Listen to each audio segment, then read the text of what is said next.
poucos homens moldaram uma nação com concreto, curvas e ideias. Oscar Niemeyer não foi apenas um arquiteto. Ele foi um artista político, um comunista convicto em plena Guerra Fria, um criador de monumentos para o Estado e o inimigo declarado da ditadura militar brasileira. Suas obras não são apenas edifícios, são manifestos esculpidos em concreto armado, testemunhas silenciosas de um tempo de sonhos e conflitos. A arquitetura dele é uma pergunta: pode uma construção ser neutra? Ou ela sempre carrega a ideologia de quem a cria? Esta é a história de como a arquitetura se tornou ideologia, de como Brasília nasceu como uma utopia de igualdade no coração do Brasil, e de como um arquiteto enfrentou generais, exílio e censura sem jamais abandonar suas convicções. Vamos mergulhar na vida de um homem cuja assinatura curva desafiou o poder e a rigidez de um regime. Oscar Ribeiro de Almeida Niemeyer Soares, filho, nasceu no Rio de Janeiro, em 1907.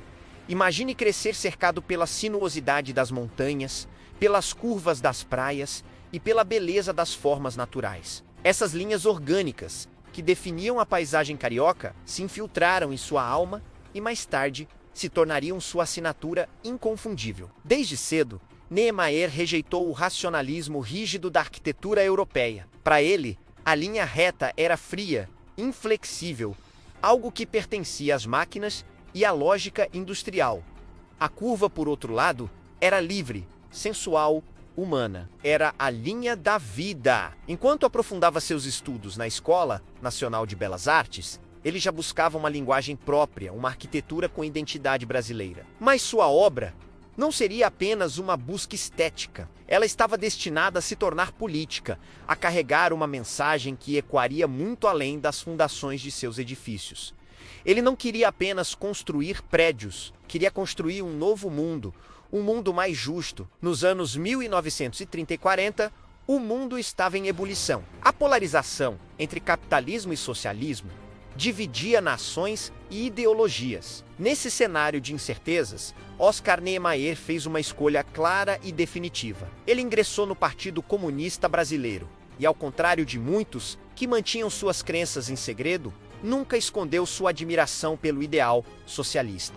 Para ele, a arquitetura deveria servir ao povo, não ao lucro, não à elite, não ao mercado. Ela era uma ferramenta de transformação social. Sua visão se materializou em projetos inovadores, como o Conjunto da Pampulha, em Belo Horizonte, que já mostrava seu desejo de criar espaços públicos democráticos, abertos a todos. Cada pilar, cada rampa, cada vão livre em seus projetos era uma declaração. Era a ideia de que a arquitetura poderia libertar em vez de oprimir. Em plena Guerra Fria, defender o comunismo abertamente no Ocidente, especialmente sendo uma figura pública, era mais do que uma posição política. Era um ato de enfrentamento, um desafio direto ao status quo. Então, veio o projeto de uma vida, a chance de construir uma utopia a partir do zero. Brasília não foi apenas uma nova capital, foi um experimento ideológico em escala monumental. Concebida no coração do Brasil, no Planalto Central, longe das oligarquias do litoral, Brasília simbolizava um novo começo, uma nação que se reinventava. O presidente Juscelino Kubitschek queria 50 anos em 5, um salto de progresso e modernidade. Mas Niemeyer e o urbanista Lúcio Costa queriam mais. Queriam transformação social. O plano era revolucionário: palácios com fachadas de vidro, abertos ao público, prédios residenciais elevados sobre pilotis, criando áreas de convivência livres no térreo, praças monumentais que conectavam os poderes da República. Tudo refletia uma ideia de igualdade, coletividade e um Estado forte e presente. A ausência de cercas, a fluidez dos espaços, tudo foi pensado para promover o encontro e a comunidade. Brasília era, em sua essência, uma utopia modernista, a promessa de uma sociedade sem classes, construída em concreto armado. Um sonho de Niemeyer que se tornava a imagem do Brasil para o mundo. Mas enquanto Brasília nascia, o mundo mergulhava na paranoia. A Guerra Fria estava no auge. Estados Unidos e União Soviética disputavam corações, mentes e territórios numa batalha global de influência. No Brasil, o comunismo Antes uma ideologia debatida nos círculos intelectuais, passou a ser visto como uma ameaça existencial à nação. O perigo vermelho se tornou a justificativa para uma vigilância crescente. E Oscar Niemeyer, o arquiteto mais famoso do país, o homem que desenhou a capital, era um comunista declarado. Seus projetos, antes celebrados como símbolos de modernidade, começaram a ser vistos com desconfiança. Suas conexões internacionais e sua militância política o colocaram no radar dos serviços de inteligência.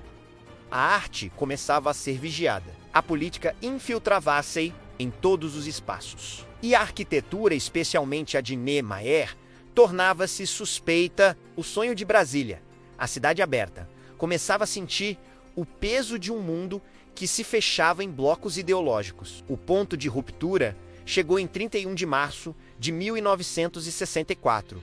Os tanques tomaram as ruas e o golpe militar encerrou a frágil democracia brasileira. O regime que se instaurou trouxe censura, perseguição e repressão. A ditadura militar tinha como um de seus principais objetivos eliminar qualquer oposição de esquerda. O Partido Comunista foi caçado, seus membros presos, torturados ou exilados. Intelectuais, artistas, jornalistas e, claro, arquitetos com visões progressistas passaram a ser alvos. Para Niemeyer, o impacto foi imediato e brutal. Ele, o arquiteto de Brasília, o gênio nacional, tornou-se persona non grata em seu próprio país.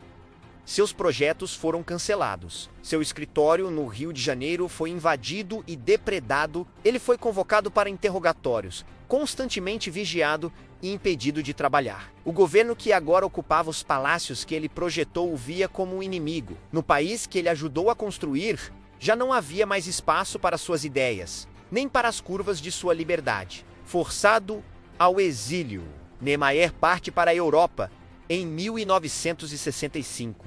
Mas o que poderia ser o fim de sua carreira se transformou em uma nova fase de reconhecimento internacional. Na França, acolhido pelo governo de Charles de Gaulle, ele abriu um escritório em Paris e continuou a criar. Projetou a sede do Partido Comunista Francês, a Universidade de Constantine na Argélia, a editora Mondadori na Itália. Sua arquitetura viajou para governos socialistas e projetos de forte cunho social. Durante o exílio, ele se aproximou ainda mais de líderes de esquerda mundiais, incluindo Fidel Castro, para quem mais tarde projetaria um monumento em Cuba. Enquanto o Brasil tentava silenciá-lo, o mundo o consagrava. Sua arquitetura tornou-se ainda mais política, ainda mais simbólica. Cada curva projetada a partir de Paris era uma resposta à rigidez da ditadura brasileira. A utopia que fora interrompida em Brasília cruzava o Atlântico, provando que as ideias não podiam ser contidas por fronteiras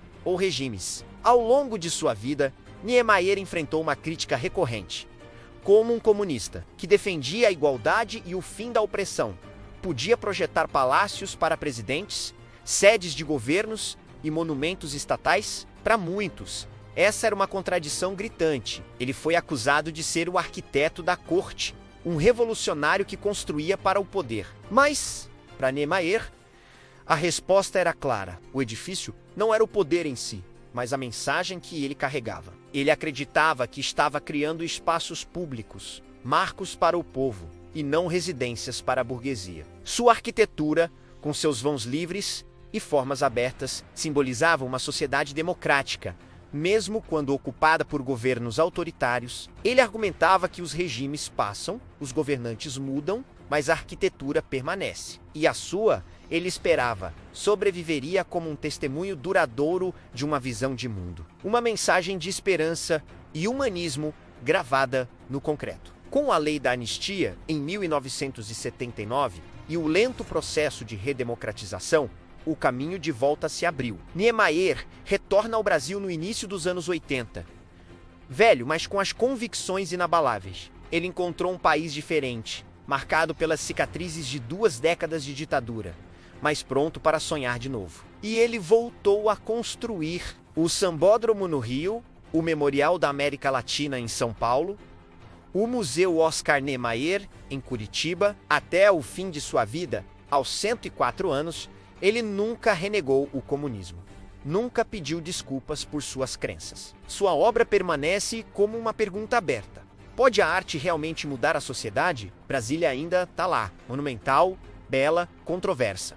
Uma cidade que nasceu como um ideal de futuro e hoje enfrenta os complexos desafios do presente. Para alguns, é a prova de que as utopias falham. Para outros, é a prova de que vale a pena sonhar com elas. É uma utopia congelada no concreto, um lembrete permanente do gênio e da ideologia de seu criador. Oscar Niemeyer acreditava que a arquitetura era seu ato de militância. Ele acreditava que o mundo poderia ser mais belo, mais livre e mais justo. Talvez, em sua visão de uma sociedade igualitária, ele estivesse errado. Talvez estivesse certo. Mas uma coisa é inegável.